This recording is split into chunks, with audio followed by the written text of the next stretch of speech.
Black revolutionaries, distillery owners, Italian fashion retailers, and Motown Grammy winners all share their best stories never before told in any other media outlets on Detroit is Different. Visit DetroitisDifferent.com or download the Detroit is Different app on Apple's App Store or Google's Play Store. All right, we are back in the Detroit is Different podcast studios, and I have somebody special here, an MC, a poet, somebody when we think about Detroit art, the name precedes itself with a heck of a reputation. When I'm talking about touching every stage I can think of that you want to touch as an artist, this man has done it with spoken word.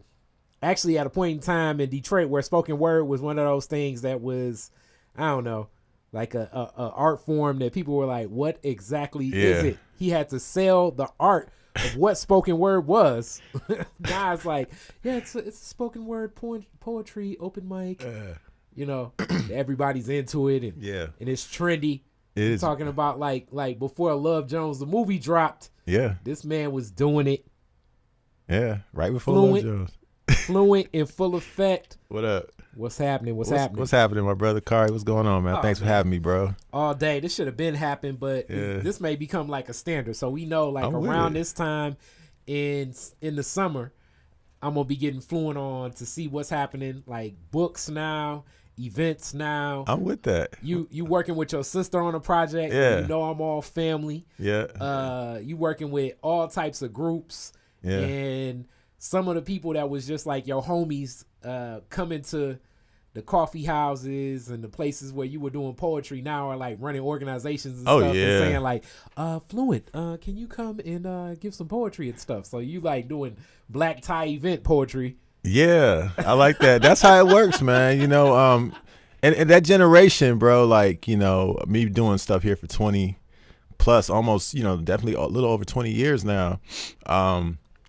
Man, the people I came up with, like the Khary Turners and all that, they're in, you know, situations where they like headed of organizations like the Coleman Young Foundation and this and that, and you know they're doing so many big things, and I'm proud of that Mahogany generation. I think we did a lot. So yeah, the Mahogany generation is like there are a couple different places that stand out in Detroit culture. I would say of the past of the 90s. So the Mahogany, the hip hop shop. Yeah, the shop. You know, like these are places that are just the culture of it created a shadow that now lives on where people talk about it with nostalgia as if like Harlem Renaissance in Detroit. And it was like, 1 second. It's like him. He was that. It was that time. It was kind of like that because the people that came from there, like the slum villages and Eminem. I mean, you could be honest about it, bro, because the hip hop shop in itself, man, that right there is legendary. The people that came through there to the people that came out of there, so many times. Royce 5'9", so many Dreadnoughts. I mean, Dreadnoughts. Come on, bro. Let's get. Oh my God, you know. But Mahogany had that same Café Mahogany created that same feel for spoken word and authors, writers, people that are culturally still in the pulse of black world of writing and just internationally touching on so much stuff. Yeah. Like, as that was happening, as I just jumped completely into that, did you realize that, like, yo, this is like some Harlem Renaissance shit? It felt special back then. It felt special when I heard of it because there weren't too many places like it. And this is like everything being on the internet. The internet was around, but it wasn't like, you know, it wasn't popping where you getting all your info from the internet. People still buying newspapers, you know what I'm saying? And picking up Metro Times and you know, and figuring out what was going on. So when I heard of Mahogany, it was like, oh, okay, this is a place where like-minded black folks were getting together, you know, and creating art and sharing their art. And I want to be a part of that. And it felt special, you know, when I went. It felt like something when I think about Mahogany today, I can still feel it. I can still smell the way it smelled up in there. I can still picture the colors and, you know, just the whole vibe, the furniture and everything. And it felt like the people there, it felt like we were doing something special. You know, we were a family. It felt like this is something that will be a thing. You know, it's weird. So a lot of times, you know, after you live through something, you can look back and say that. And it's rare when while you're doing it, you're like, oh, this is something. But I can honestly say, I think when we were doing Mahogany, we knew we had something special. So you had a consciousness then, and you were like the little homie in the mix. Like you were. Yeah, I was. You was like the kid. I was 19. Yeah, I started Mahogany when I was 19, and I hosted for 3 years. And Zana from Spectacles was the one that invited me to host after I had already been going as an open mic poet. And she was like, you know, they needed a host. She asked me to host, and I just kind of held on to that thing with an iron grip for 3 years as much as I could. You know what I'm saying? Because it's like it was that spot. It was like, oh, I ain't about to lose this. This is nice. And it I made so many friends, man. People like DJ Invisible and people that I respect to this day that, you know, travel the world, man. These people do so much with their art. So yeah, it was nothing like it, man. Okay, so let's get into your Detroit story. How these interviews generally start. Sure. Family. What generation Detroit are you? First, second, third? Oh, who was the first question. person in your family to make their way to the Ooh, D? wow, man, you getting deep. Ooh, you gotta know your history coming on this show. You ain't playing. My first, let's see. So I have a.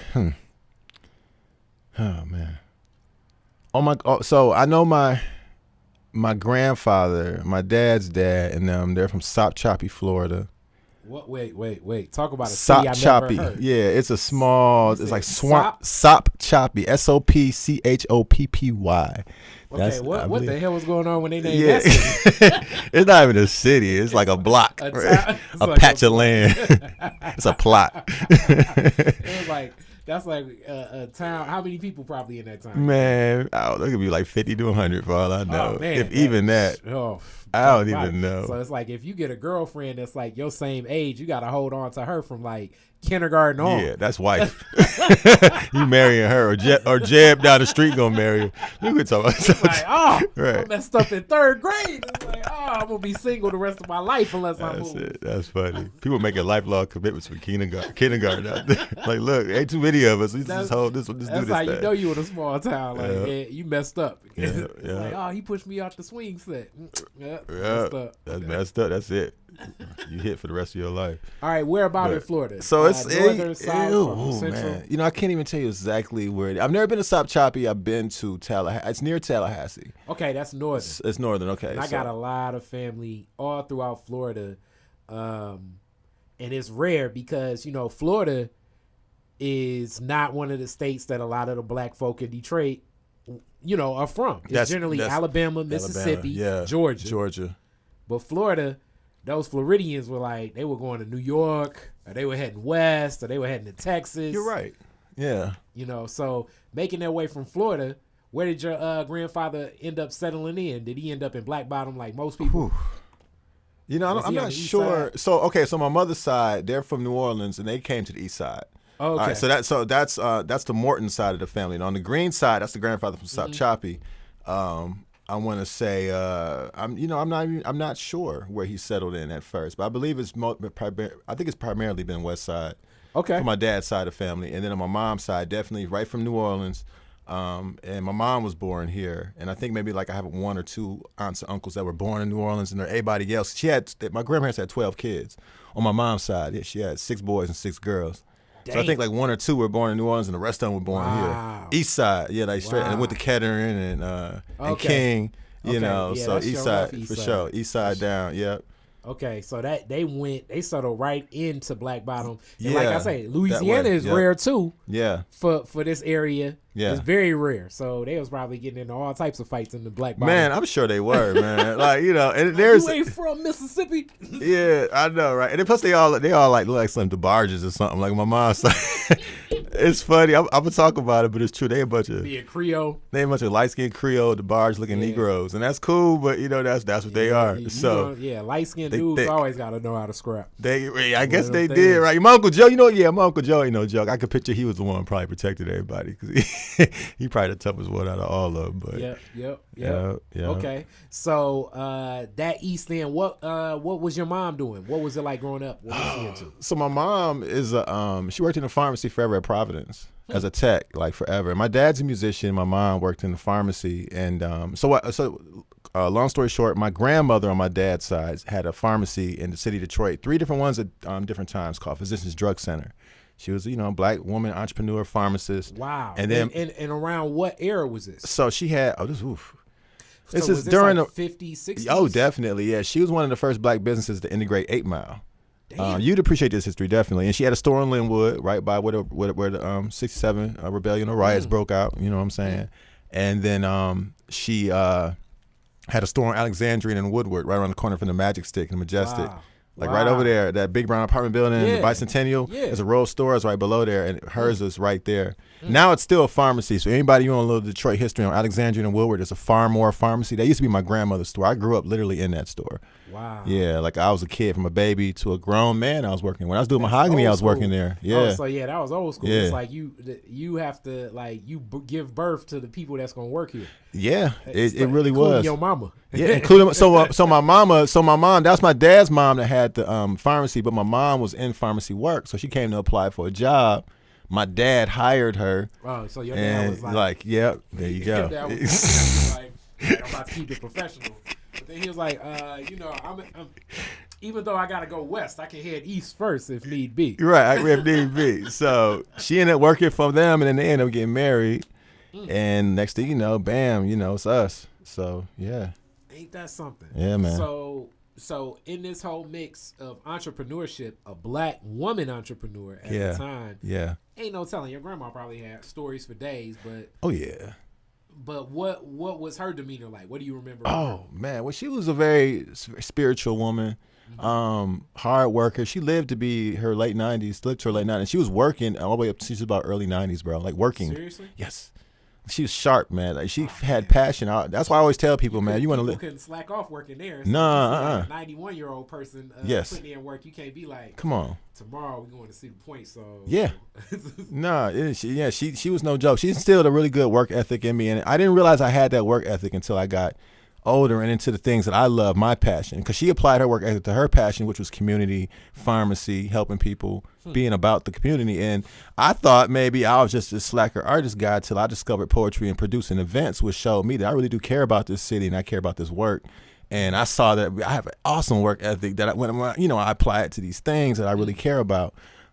So I learned a lot from her, man. But growing up with her, as working for her and her as a person, she was an amazing woman, very spiritual. She's an evangelist too, so she would travel and preach, and she had businesses. So she was so multifaceted, bro. She was just an amazing black woman. She was the head of the Booker T Business Association at one point. I think she was the first black woman to head it. She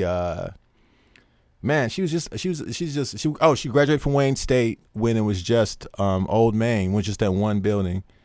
Just Wayne State was one building. That was it, not this wide Wayne campus. State has traditionally had its challenges with black folk, but I saw when it was one building, it was like, oh man. So I'll tell you, your grandma was probably attending Wayne State, dealing with such a level of discrimination, that you and I couldn't even fathom it. Oh yeah, man. So her story was always been she wanted to be a doctor, but back in the day, they were only letting one black person a year go to medical school. And of course, and plus she had to deal with the patriarchy and she deal with the racism on top of that. So it's like, we're going to let a black man go. We ain't going to let this woman go. If anybody black getting in this thing, we got to let one in, we going to let the man in. You know what I'm saying? So she had to deal with that. And she still was like, all right, I'm still doing it. So I'm still going into the medical field, but let me go into pharmacy. It was an easier route for her. It was still something she cared about. She could still service the people and still be about her community and still make some money because she recognized business and the potential to grow. So she got an internship with a Jewish guy that had a pharmacy, and she worked for him. And then after a while, he eventually sold her the store. Yep. Ain't that something? Yep. So her first store, was it the one on 8 Mile? Yeah, 8 Mile first, then Linwood, then Alexandria. And actually, you know what? 8 and what street? Oh. What close to what? I wish I brought my dad with me, bro. You know what? But you're challenging me to really know these details because I need to know. I got to pass these stories on and not just loose versions of them. So this is good. I'm not sure which street. I need to find that out. But I know it's off 8 Mile. Was it east or west? I want to say east. Okay. I would like to say east, yeah. Okay. Like definitely east of Woodward, yeah, well, east. But maybe just east of Woodward, not like so like deep. John R. Yeah, probably in Okay. between John R. Yeah, somewhere like along Where there. the new Meyer is. It was like, yeah. Probably so. If a girl had a story, for some reason I feel like that's the area. Yeah, back where that new Meyer is, right, right where that Lens Craft is. Whoever's over there. It's a lot of new pharmacies up. Street pharmacies, right? The street pharmacies. Yeah, definitely. Yeah. At East State Fair, it gets. Oh, it gets real. Right, that's the area, right? It gets very. It gets real. Very. Let's put it like this: Vice will probably be doing some documentary on East State Fair, like 2 years from now. Yeah. I read an article about that too, which is interesting. How people catch the bus, the heroin bus from the suburbs, and come right there by their drugs and go right back. It's like that Woodward bus. Get off right over there, get their little stuff, and get right back to the burbs. Bro, people talk the Mac and Bewick. Yeah. People talk the Brightmore area. Yeah. Like some of the stuff over in that distinct, like I would say, like kind of like that box, like John R. like East State Fair. Yeah. To John R. Yeah. Maybe over to Ryan up to 8 Mile. Like that whole little box is so. Yeah. It's real over there. It's real over there. Like where people don't even talk about it. Because Yeah. it's definitely one of them neighborhoods where, like, if you don't really know people over there, Yeah. you ain't going over there. I hear that. Unless you really you copping. don't. Unless you copping. That's true. Because I don't really know that's true. It's a heavily, that's that area. Because I don't ever be over there for nothing. Like, I'm sure cousin, friend, nothing. Like, you're right. Up in that little pocket. 10 years it would be gentrified as ever. And it would be like, man, man. it's like, they got high rises over there. Yeah. Watch. Yep. Definitely. I have a new name for it. Yeah, I know. They'll call it, the place you used to cop is now the place you live. Right. So your pops, what did your pop? You said music. Yeah, what, he's a jazz musician. He's plays keyboards. Keys. Yeah, keys, man. He's I grew up with music, man. Like when I was a kid, was he bro. always like was he serious like in the jazz? So like you had to learn like music, and like when you came in with I don't know. I don't even know what would be like, music that kids like that he wouldn't like. You know what I'm saying? Well, you talking about for back for me, it was stuff like X-Clan and Pete Rock and CL But I'm talking about like real young stuff like pop music when you were a kid. Like, JJ Fad. I remember being in the car and Supersonic came on. I was like, turn this up. He was like, no. Yeah, that's what I was gonna say. Like, with your dad, like, what is this? Garbage? Yeah. What is this garbage? Right. My hoopty from Sir Mix-a-Lot. He like. He liked Sir Mix-a-Lot because he had big booty girls in his videos. My dad was with that.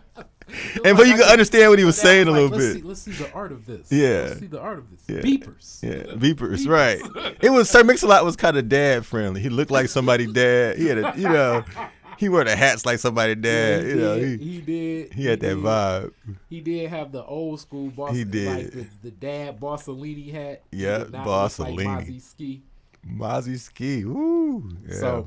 So your dad was heavy into like real music, I'm guessing then. Oh yeah, and it's all real music, but definitely for him it was jazz, man. Like growing up, I was we had all the records. I remember the Minnie Riperton album cover with the ice cream cone, thinking, who is this? You know what I'm saying? Listen like that. I remember really get the Miles Davis and Errol Gardner and Thelonious Monk and really classic music being played in the house and incense burning. My dad always had a studio. This reminds me like of what your dad like going my dad's middle of the night, 3 o'clock in the morning, my dad's practicing in his studio and I'd get up and he have an incense going probably after he done blazed some, whatever, who knows. And then I go in there and it's a whole vibe where he just practicing something and I just sit there and watch him or just chill out with him.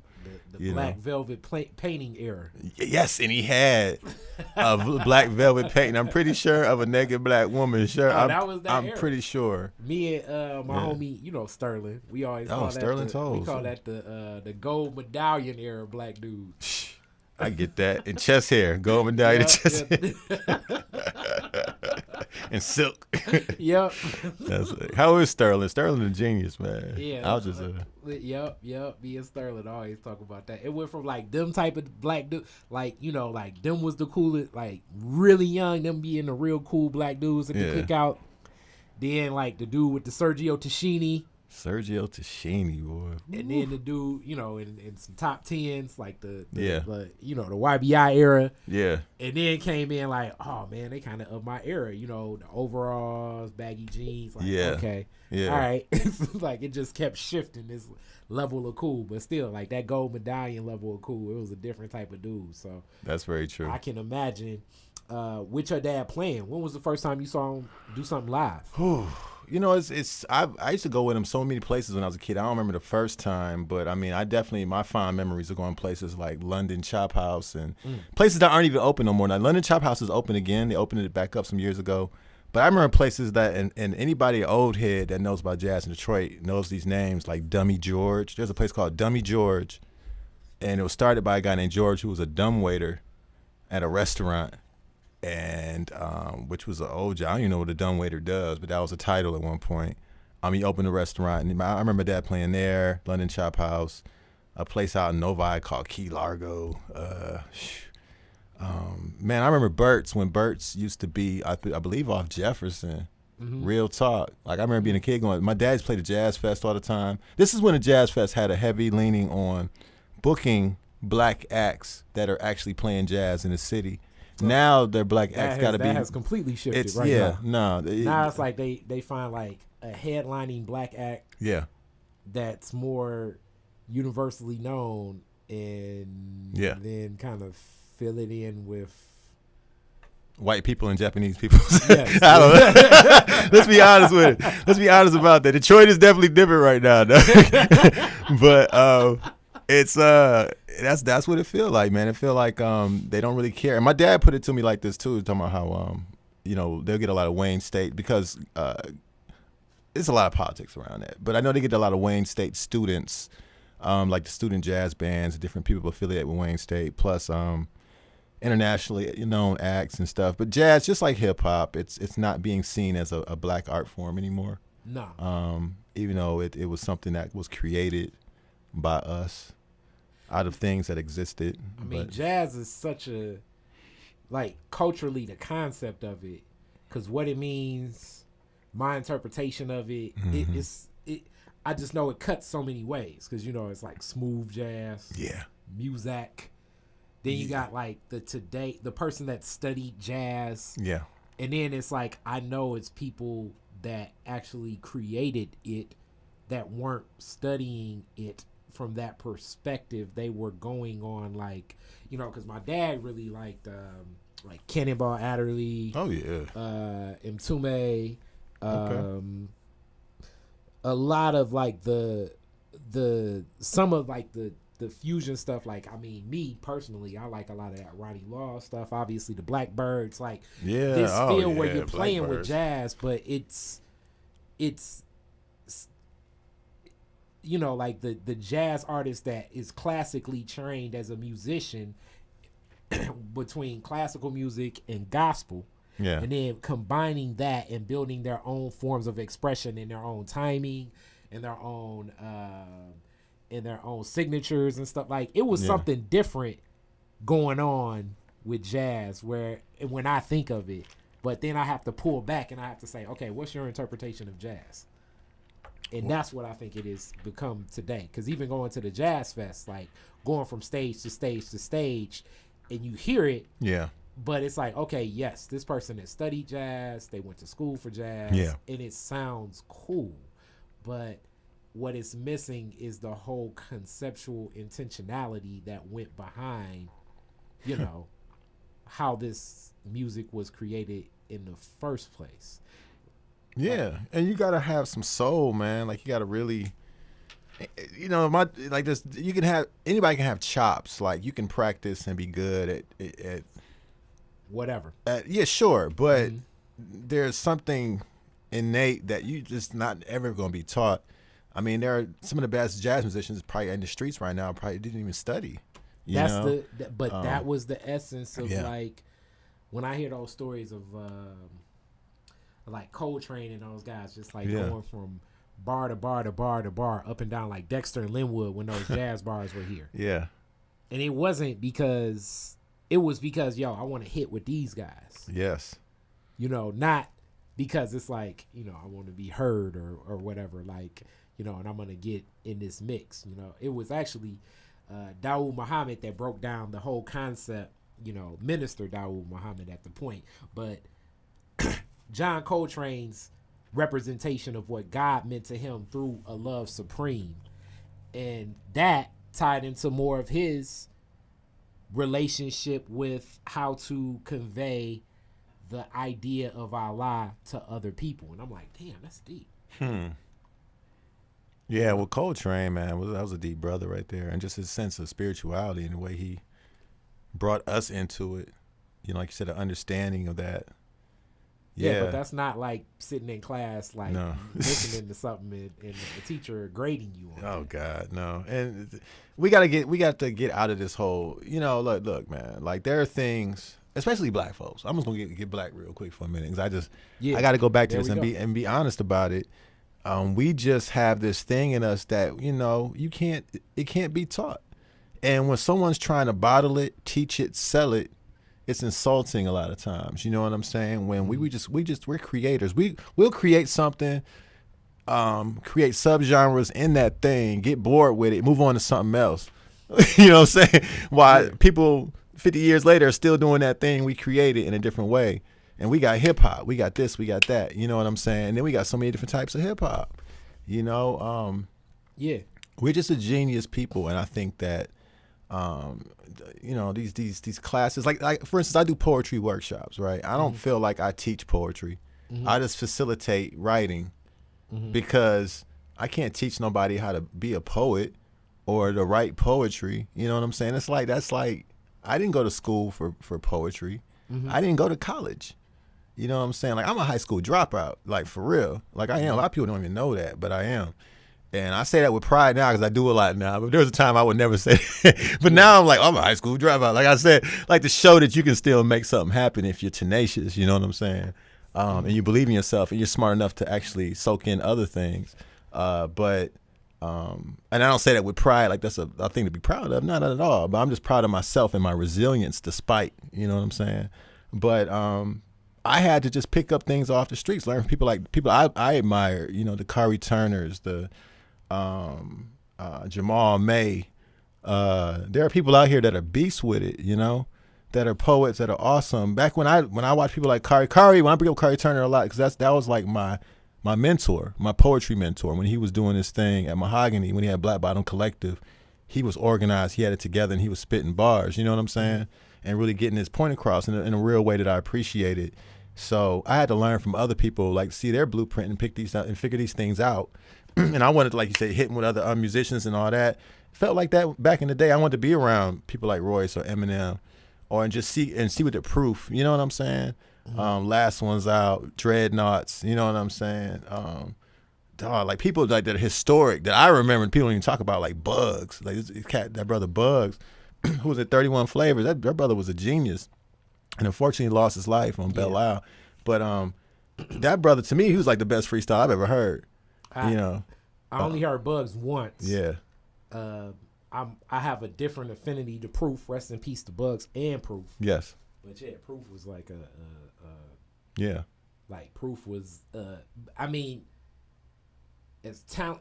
And then the weird thing about Proof is, as talented as Proof was a performer, and a freestyler and a rapper, just this, like, Proof is the essence of blackness, because like his personality alone was just like, it was like, God damn, you wanted to meet him. Like people say, like, you know, kind of like that scene when Charlie Murphy's like, I met Rick James and I saw his R. It was like, like Proof's energy was all encompassing like that. Like if Proof was feeling silly, he could, like, his energy would move through the room. If had a bad day, you that would affect it. If Proof was, you know, like, it was like, you'd be like, damn. Yeah. And then because it would always puzzle me before meeting him. I'm like, man, how's this dude in this group with D12? Which is like rapping about, like, God knows what, like, crazy sick lyricism stuff. Right.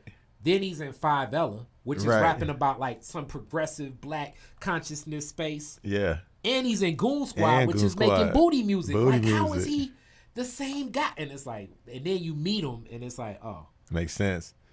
Yeah, I was conflicted back then too, because I didn't ride all them different. Listen, man, I went to Oak Park High School, same grade as Royce, by the way, same, class and everything. So, but I went to Oak Park, grew up on the West Side, kind of regular, basic middle class Detroit lifestyle. I wasn't no drama, grew up a nice kid. You know what I'm saying? So I didn't ride all those different lines, and I didn't like dip my hands in those different pockets of darkness and dankness and street stuff until I got a little older, and I'm like hanging out at after hour parties because people I was friends with or whatever. So I didn't really know you could be that multifaceted. I knew there were people out there like that, but I figured back then my limited way of knowing the world was either like you hood or you're this. You know what I'm saying? Or you're this or you're that. And Proof was just a Detroiter. He was like you said, he was the essence of Detroit. West Side, East Side, everything. Like Proof. Yeah. Like more so than anybody. Yeah. If you were like, okay, like he's one of those classic Detroiters where he could almost tell you anything and you really don't want to believe it, then you do want to believe it. Yeah. Like where it's like, yeah, man, the president coming into town and my uncle gonna be doing security. So if you really want to pick up like an extra $300 or something, we can carry the president's bags. And it's like, is this serious? Like what? Like how? But that, you know what I'm saying? Yeah. But then at the same time, you know what I'm saying? Like no the grimiest after hour spot. Yeah. And then the next day go to the most high class sushi restaurant and then tell you the right way that like, no, you're supposed to use this sauce with this sushi. Yeah. And you're like, this is some Detroit shit. Yeah, he man. It's a lot of Detroiters like that. There are.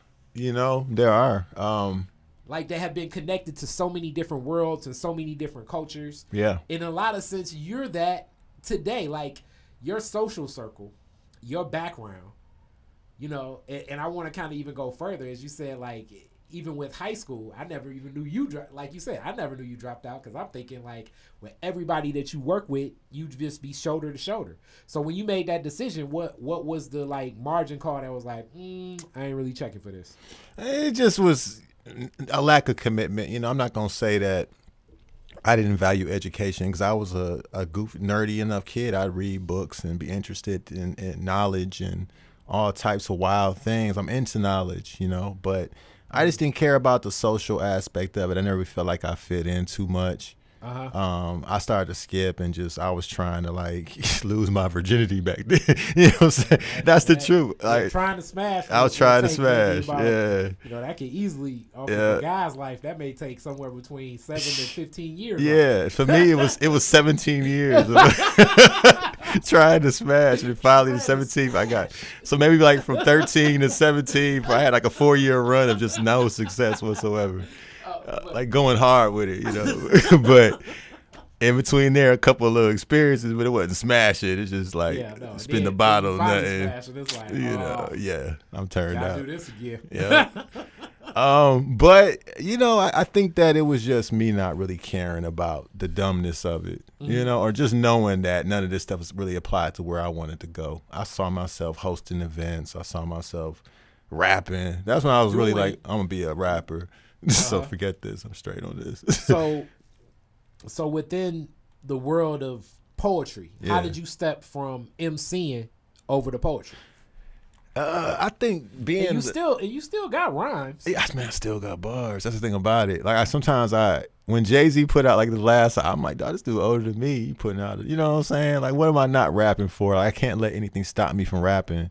But I think that poetry just became a natural progression for me, being the kind of person I am, my personality, being sensitive to the world, I would say, and detail oriented when it comes to like just noticing shit, like I like nature and hippy dippy stuff.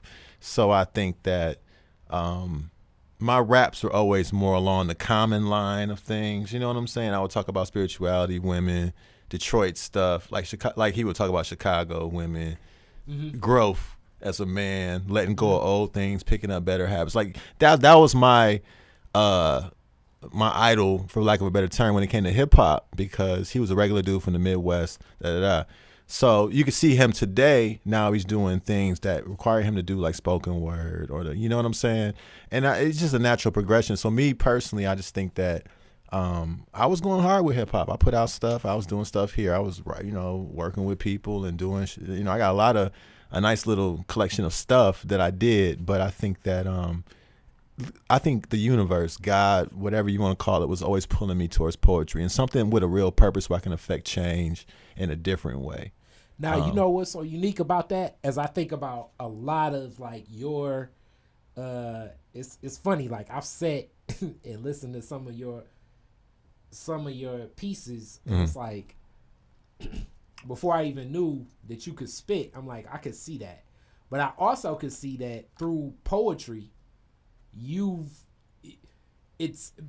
because the format of it allows you now like a more open space to really get more into the details of some of the things you talk about. Like my favorite piece that you have where you really get into like the definitions of and the definitions of and how some of the streets in Detroit are defined, what they were named after, and how, and like these ties to like, I mean, things that now, like, it's funny you mentioned Jay-Z, but it's like you dying over a street that where your mama written. Oh, yeah. But like you were, it's like you have like a series of pieces that are tying to like how we, feel so married to these streets when it's really like our relationships with people, or this is my interpretation. And I'm thinking to myself like, damn, I can see how this is in a rhyme format. And I'm like, but how do you even put that into a rhyme? Yeah, well, I mean, yeah, you just, man, so I guess what you're saying is like, how would you put your feelings about these streets and what our relations to them? Yeah, because like that structure of flow, and I guess maybe because I'm too married to the idea of how flow goes and rhyming and the structure of it. Yeah, I don't know. Well, yeah, I think poetry just allows me a lot of freedom with sound and space, whereas hip hop, it's like you got that beat that's gonna be there. Yeah, it can go off somewhere else. It could change. You could do whatever, but you're still kind of. You're paying reverence to that beat, you know what I'm saying? Because that beat is a thing that kind of predicts what we do, you know what I'm saying? We can have fun with it, with the flow going on and off. You can be offbeat and come back on that thing. You can do whatever you want. But with poetry, it's just an inner rhythm that I'm rocking with. And I try to relay that to people. So it's not like this thing that you're constantly hearing, but you will hear it through syllables or wordplay and different, and just through the words. You can hear the rhythm. So I still apply my hip hop sensibilities to my poetry, because that's just who I am. You know what I'm saying? That's just how I started my first writing, was writing raps. So a lot of my hip hop sensibilities definitely goes to my poetry. I like rhyming. I have no problem with rhyming. I think people are snooty about rhyming a lot of times when it comes to poems. I'm like, nah, it's okay. And I like to play with it. I like to jump back off a rhyme and come back to it. I like to not rhyme at all. I like to use rhythm, make you think you're rhyming, but you ain't. You know what I'm saying? I like to play around with it, but I just think that I love poetry because poetry allows me to really give people these words. Ain't no other distractions. It's these words. And I like writing stuff that can maybe sit with you a little bit, especially when it comes to Detroit, man. I love talking about the city and, and how we live here, Yeah, and you have some very, more so than anybody else's takes. And I know you probably get this a whole lot, because sometimes I'll say something and people think that. But you'll say exactly what I'm thinking, and I haven't even put the words together. And I'm like, yep, that's it. That's it, yeah. Like, that's it. Yeah, well, that's the poet's job, is to speak for people that feel like them. So it ain't got to be for everybody, you know what I'm saying? But I'm speaking for when so Detroit feels me because, I did this thing the other day, Good Pitch Local, which is, you were there, right? That's why we hooked to set this up. So I read a poem to open it up, and I read a very Detroit poem. Like, I was like, I'm going to read something for the people that are from Detroit that feel me. And it wasn't even like you had to be from here to understand. This is about gentrification, about changes. It's called Cass Corridor #1. Talking about the old Cass Corridor as opposed to it being Midtown.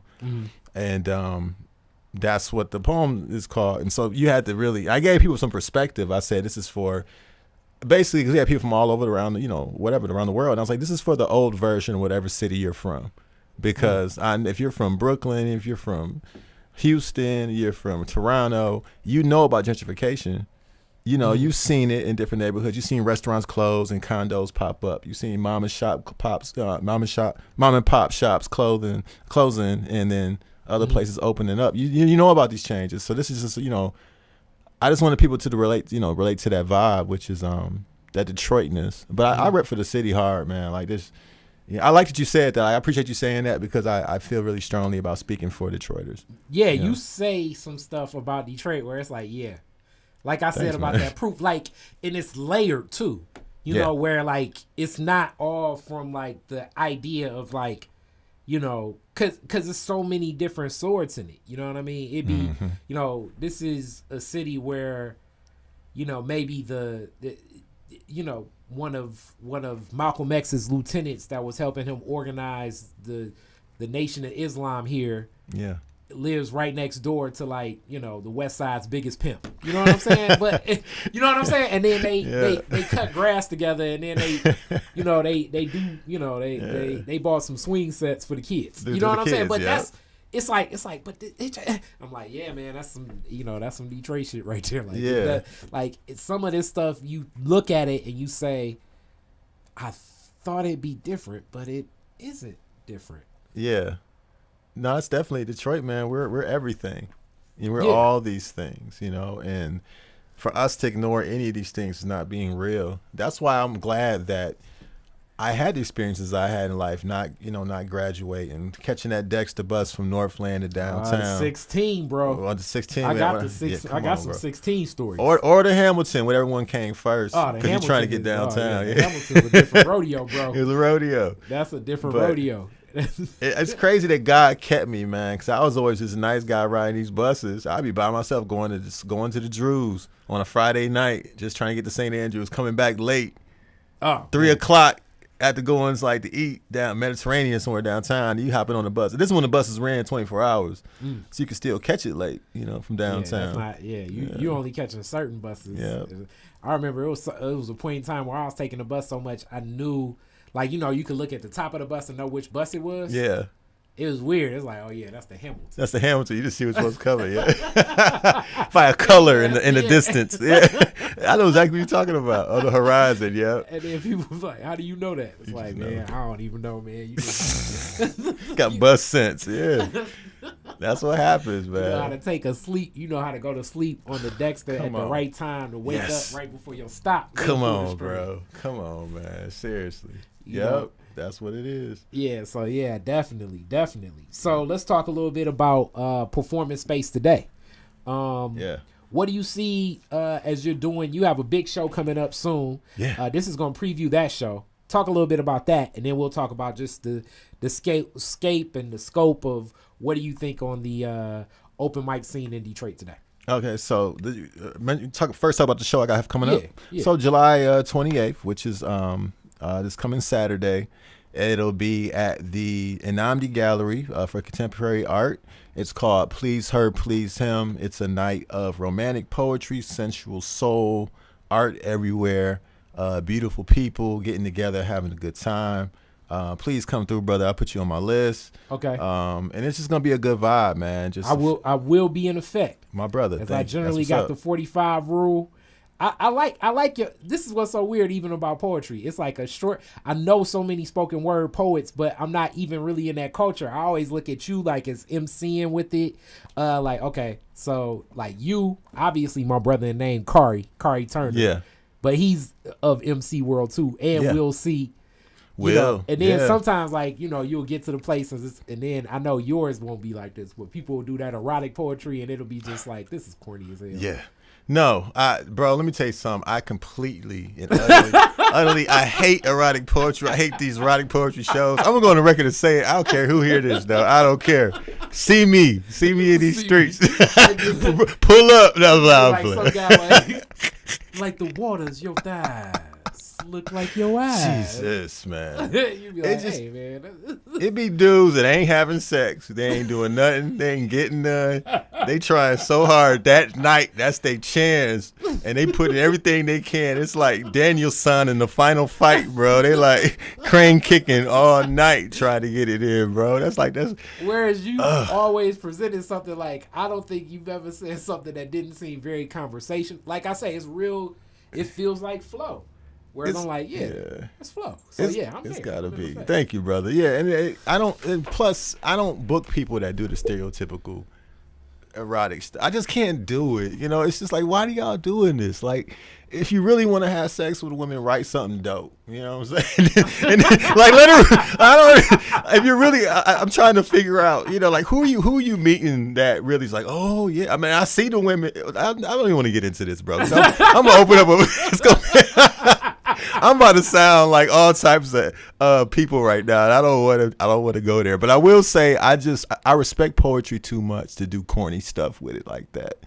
So I really want people to come and get leave a good taste in their mouth when it comes to spoken word poetry. People have an idea in their head of what this is. And I've always felt like you kick it like the longest run was when you invited me to the joint you were doing with Sugar Ray for a while. Oh yeah, and then fun. I just kept coming because I'm like, yo, this is a dope vibe. It's fun. I don't know if it was you or Nick Speed that told me to come to that one day. Oh, dope. I was like, yo, this was dope. And I'm like, Fluent is real dope. I'm like, I knew he was dope, but he's real dope. Thank you, man. So the 28th. It's gonna be a series. Please her, please him. Yeah. So James Morris from DSC Detroit has these dope. So if you DSCDetroit.com, I recommend everybody go and check out his stuff. DSCDetroit.com. He's been in business over 10 years downtown Detroit. Yep. You know James. And we know what it is. He's got these shirts with these bold statements that say things like respect her, please her, protect her. You know what I'm saying? It's real stuff. So when I saw that, I was like, this is begging for a series. This is like, it was just too on the head, you know, like, okay, this is dope. I need to do something with this. So I asked him how he felt about that. He said, yeah, he's with it. And so I want to do it right. Do a James impersonation because that's I know that wasn't James's response. Like, He was probably like, brother, if that's something that you feel inspired. Then I say, go ahead. I'm trying to, he's laid back. James. Man, like James is gonna have to do some like voiceovers of a documentary. Yeah, you're right, man. You can imagine this cat when he's an old dude. He gonna come into his full James of this, man. He gonna have the advice, the knowledge, the years. He goes like this, you see, Detroit. He be talking to him 2 hours before you know it, talking to his brother about Detroit.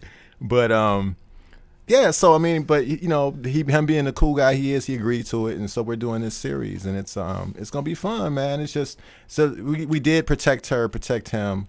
We did love her, love him.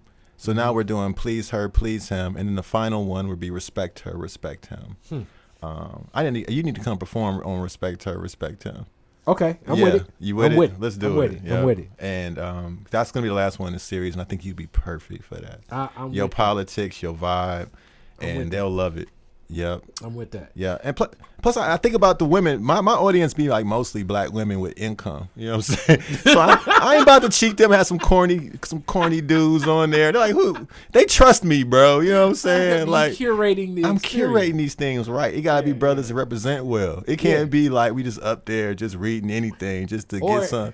Even how they carry themselves. Period. Because it's like sometimes it's some dope people. Yeah. Performers, but they still caught up in other stuff mentally where it's like, damn, I can't rock with you because I can't rock with you. I can't rock with you. Yeah. You know? Yep. Man, that's it. And we don't want to talk about that, but it's real. We all have a right to work with whoever we want to work with. Yeah. You know what I'm saying? It's our stuff. Detroit is different. When you asked me to do this, I was honored. Like, okay, because I've seen the work you put into it. And I've seen the logo. I come in here, and this is very impressive. And I'm like, and I see from everything from the colors matching up to like you got it right. And so it's gonna be more over time, and we gonna talk. People don't know, but in the winter it may be more. Yeah, this man. Yeah, maybe more. Yeah, definitely. I like it. You know, Piper got her thing on. This is how you represent well. So the same mindset you're applying to this, I like to apply it to the poetry. Just I want to represent well. We from Detroit, but we ain't from Bumpkinville, USA. You know what I'm saying? We ain't got to do things in a certain way. No. You know what I'm saying? You can do it with a certain prestige and standard that you set, and you still can grow on that standard. Because sometimes, sometimes I've been a part of things where people try to go so far where it becomes too overwhelming and adding too much. It's like, we're going to have the sushi table over there. We're going to have back massages over there. We're going to have, and it's like, hold up. You just want to do a cool event. Yeah. Get some good speakers, get some good light, and make sure it's a parking.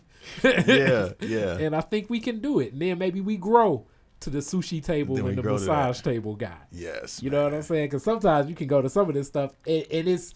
Yeah. And I understand the intentionality, but it's like you don't have to go from 0 to 100 with it. You don't. You really don't. And so just to wrap up the whole thing about this event, it's we won't have the massage guy in there and all that, but we will have wonderful art on the wall. It's at the Namdi Gallery. So right now, we ain't gonna have the massage dude. We're oiled up with no shirt, giving massage in the back. I can't do it, man. I just can't do it. But we will have. Really dope art. So Ty Sawyer, whose exhibit is up right now, you'll be able to see his exhibit basically. Cool. And the cool thing is he'll be doing an artist talk that day. So if you come, for all my VIPs that come early, you're VIP. Come at 8:00, have you some drinks, some food early, mix and mingle. I'll do a private performance. Plus we'll have Khary Turner. Khary again, got shot him out for some reason. And we'll have Ty Sawyer doing an artist talking about his exhibit. Okay. Well, which will be really hot. So that's what you really want those VIP tickets. So if you go online, the brownpapertickets.com and you search Please Her, Please Him, or if you just go to my social, Joel Fluent Green Presents, or whatever. You'll see that. Yeah. You'll see that on this Detroit is Different post to get the tickets as well. Awesome. Yeah. So just go to that link. And $30 for VIP, you get early admission.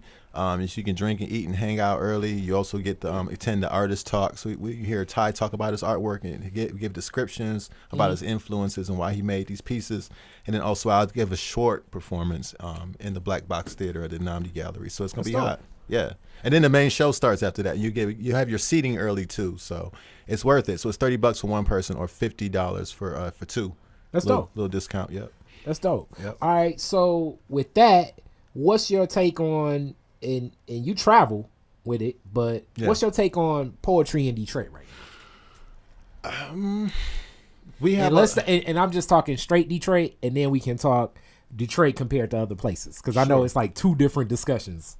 Yeah, well, Detroit itself is dope. We have some amazing writers. We have some amazing talent. Detroit's one of those places where we breed really good talent. So as much as we want to sit here, like it's easy for us that have been in the game for a long time to talk about, this person sound like this and everybody sound the same, blah, blah, blah. But really the truth is we got some amazing talent. I know poets like Phoenix Pharaoh, who is amazing, amazing poet. I mentioned Jamal May earlier. Man, we have some, Esau Parker, who's also doing my show, Please Her, Please Him. He's an amazing poet. We have some just incredible hardcore dope writers here and performers and people that put a lot of work into it. So I'm really proud of our scene. I ain't gonna lie. I think I like the work I do here, and I think that people do it. There are a lot of events here. Every day of the week there's somewhere to go watch some poetry. Yeah. You know what I'm saying? And I don't want to just shout stuff out randomly because I do feel like there are different degrees of quality. Like, let's just be real. Like, I'm a nice guy, so I tend to do these interviews, and I'm just like, oh, there's poetry every day, and da-da-da-da. But really, it's like I got to think about how I steer people. You know what I'm saying? Yeah. And that's important. I don't want to just steer people to anything. But, not just my shows, too, though. There's more than just what I do. There's so much more. So I want people to know that there are people doing really clever things with it. But just remember that we as a city deserve the best. And I want us to think about and be mindful of what we're giving people. We don't deserve the Tyler Perry version of everything. We deserve the Spike Lee. You know what I'm saying? We deserve the Jordan Peele. You know what I'm saying? The Donald Glover stuff. And I feel like a lot of times we gotta give our people these things. The best. All right. So yeah, we have a good scene though. We do have a good scene, and I'm proud of it. All right, so when you talk about that compared to other places, as far as like the venues and where it can go, because I mean you touch some of the other places. Yeah. What do you see next, or what do you think could be added as one of the biggest things I've always thought as a performer is the best thing that can help most performers are people that aren't performers investing in the industry or the structure or the careers of people that are performers. But let me get your take on it. Oh, definitely. We need, funders and grants. Well, grants. We talked about, but we need money and backing, and we need support, and we need space, physical spaces that support us. We need to own these spaces and really invest. Like when you doing this is all you. You don't need to go to Bamboo Detroit or anywhere to do this. You're like, I got this here. You know what I'm saying? This is dope. This is the thinking that I need to adopt more of, you know what I'm saying? Because I feel good about what I do, but at the same time, I don't have a physical space. I'm still relied on other different people. venues. Yeah, different venues and stuff. And so I think we need to think about that more. I think that... on that same, in my entrepreneurial mind, in that same space, and I know this is hard, like unionizing, but do you think maybe a set of rules or codes could be established or adopted or created that could be given even to people like me, because sometimes I'm the promoter and I produce events or whatever, of like, okay, this is the standard at which you need to be thinking when you do something with spoken word. Like, I don't even know what that is. like spoken word protocol. But you kind of get where I'm going at. I totally get where you're going. The rules to this. I just say I try to lead by example. That's it, because I can't preach to nobody. I can't tell nobody how to do their stuff. And honestly, I might talk junk about. And I'm not even saying you. Yeah. But I'm saying just a collective. Do you think something like that could be created? And if it existed, maybe not everybody executes it, but being that it exists, it's like one of the seeds in the ground. Yeah. And I mean, this is just a new idea, because like even with hip hop, that's kind of what I'm thinking. And maybe we can think this through for whatever. It may be like a 2-year project and even creating what those rules are. But you know what I'm saying? Like to just build like a higher standard of what the stage becomes. Yeah, that's tough though, because people have different sensibilities, man. And in a city like Detroit, it's touchy when you're trying to say to certain sensibilities you can't rock with them. You know what I'm saying? Or they don't deserve a platform, because they do. So, like I said, I was talking about these erotic shows, and I make these little jokes, and I don't do them, but those things be packed. It has an audience. Yeah, they be packed. Yeah, they selling tickets. You know, and it's like, and I ain't mad at it, And even with I'm doing a show called Please Her, Please Him. It's not an erotic show, but I know just by the title alone, people that like those types of shows are going to be checking for it more. Like I noticed that as far as the analytics around this show, people are like, clicking on it more, buying tickets more, because I know that sex sells. It just sells. Sex sells, and people like. They think it's you gonna come out in the Speedo. It ain't happening. Sorry, ladies. Ladies, I know. I know. Oh! Sorry to disappoint y'all. I know y'all want to see all this skinny bodies oiled up with a Speedo, ladies, but it ain't gonna happen today. Saturday, July 28th. But now and Magic Mike. Nah, man. That's funny. But it gets touchy, But I just think that our responsibility is, if you feel like something's missing, then to supply it and rock with people that feel the way you do. And then lead by example and just set a standard, and then just work hard to make some money with that standard. Because people think that something ain't gonna make no money, they ain't gonna do it. There are people that I know, poets that say, I want to be a better poet, but all they do is write erotic poetry. And that's it. But how do you want to be a better poet if you're not writing about different things? What are you doing? I guess they like where you were at from 13 to 17. They about smash. Yeah, but if you a grown man, you should have handled that by now. You should be on something else. Hey, that should be a part. That should be just be. I know some dudes, the smashaholics. Like that's fine too, but Smashaholics Anonymous. Like I can't stop thinking about it. It just messes me up. I guess so. And you know what? I was there at one point. Probably. I go keep this thing real, but it's like. I was focused. Yeah. And the next thing you know, I went to Instagram. Derailed my whole day. Yeah. The gram. The gram. It's real too. Yeah, thirst trapping on the gram. That's almost the whole. Like it's gonna be 30 years from now. It's gonna be like philosophy professors that'll talk about the lack of productivity in American men because of Instagram. Right. Productivity was at an all-time low during 2016 to 2000. Like what? You can track when Kim Kardashian put up naked pictures. It was over with. That's so funny. So we're going to close with the classic Detroit is Different questions. But Yes, before sir. we get to those, how do people get in contact with you if they want to? So if you want to get in contact with me, my website is joelfluentgreen.com. You can go to that. It's just my name, JoelFluentGreene.com. Also, my social media is all Joel Fluent Green, so Instagram, Facebook. I don't be on the Twitters like that, but I need to get my tweets on too, so I'll probably start doing that more.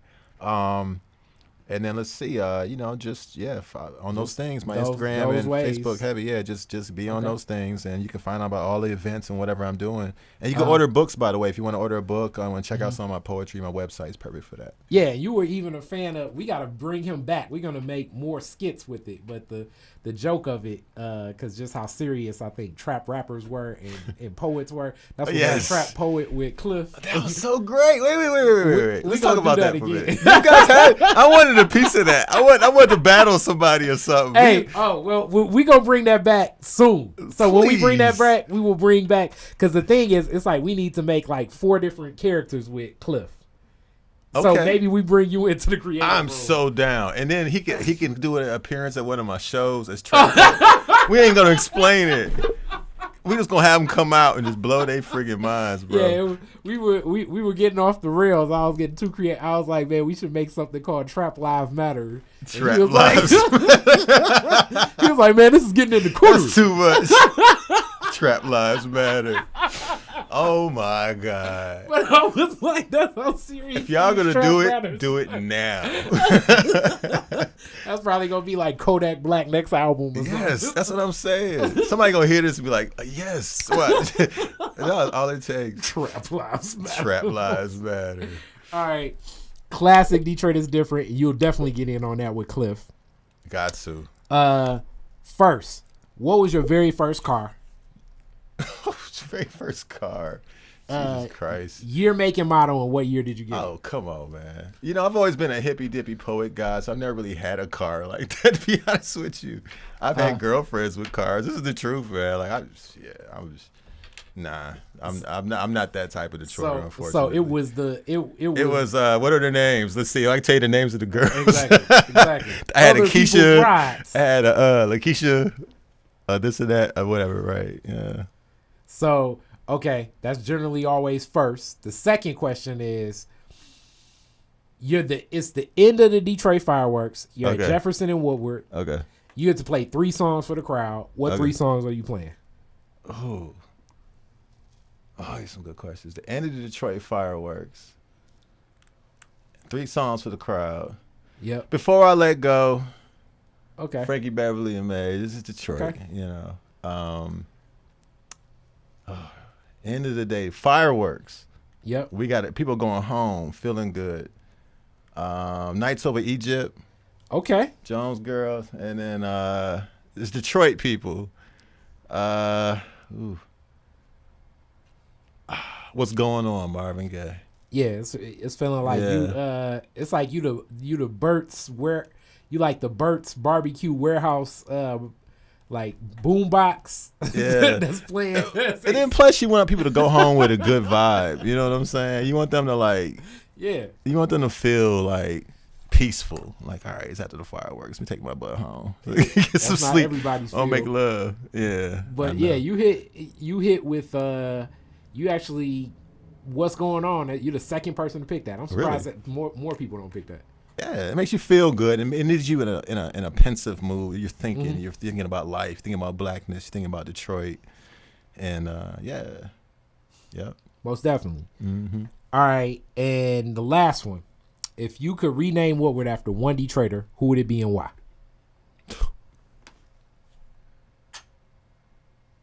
Automatically, I went to Cole Mignon, but I mean, I'm sure you get that a lot. He is obviously the most voted. Yeah. Stevie Wonder. Just because it's just he represents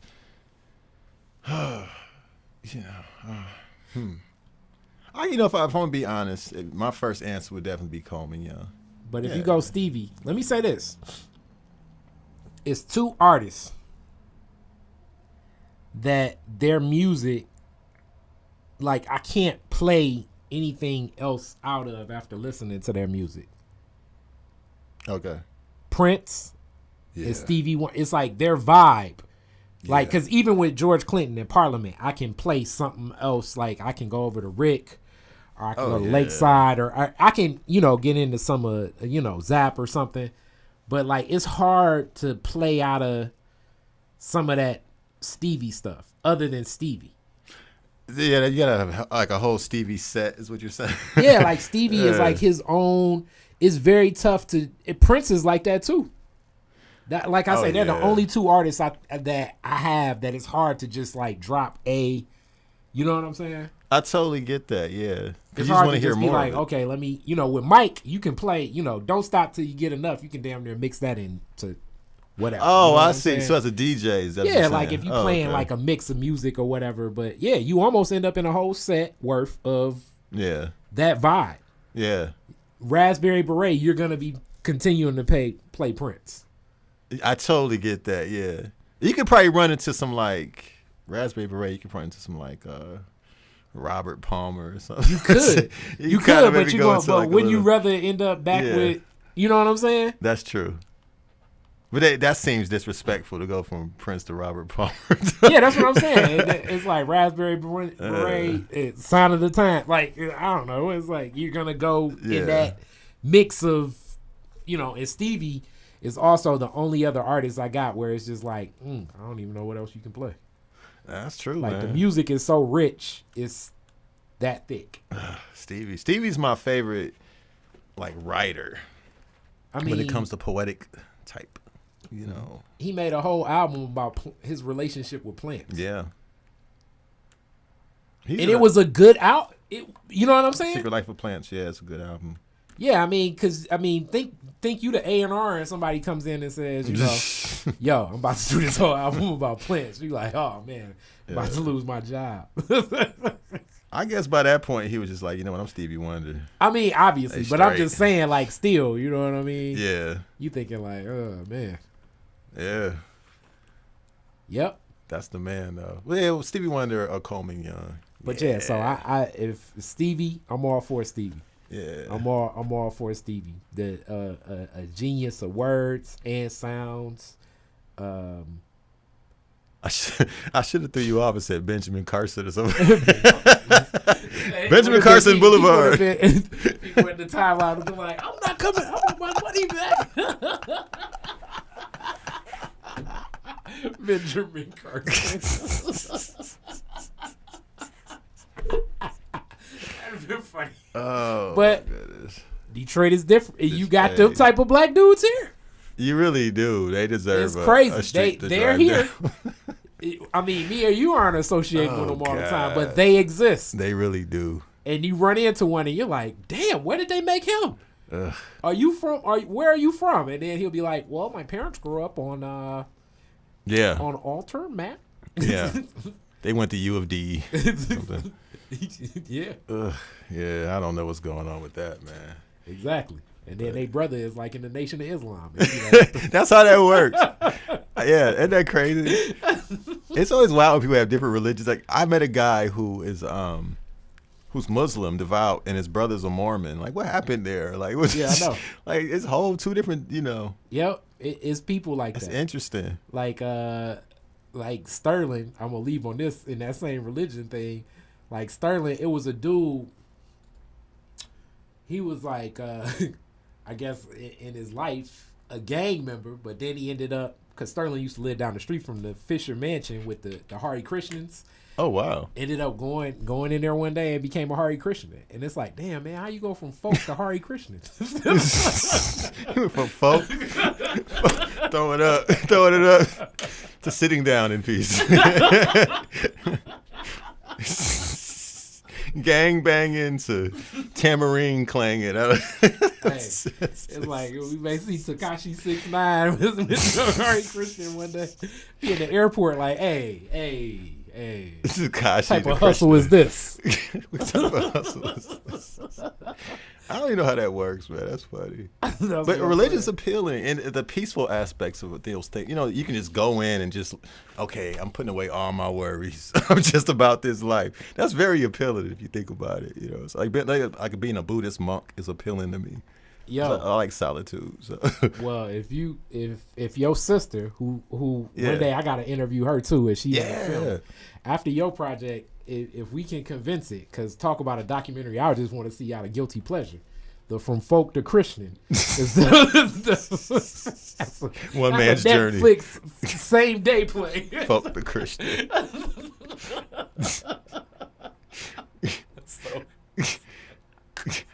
Like, nah. What movie was like? Used to be a Crip. No, he used to be a Blood. So he can't say Krishna. He says Brishna. Nah, fool. I'm a Brishna. It's like, what is this? Khary Brishna. Like, what? You know, Krishna starts with a K. I don't bear. It seems like we already making a separate skit. we got trap poets cousins. The trap Krishna. So we gonna keep this moving. Thank you, sir. Hey man, thanks for having me, brother. This is fun, man. All right, peace. Peace.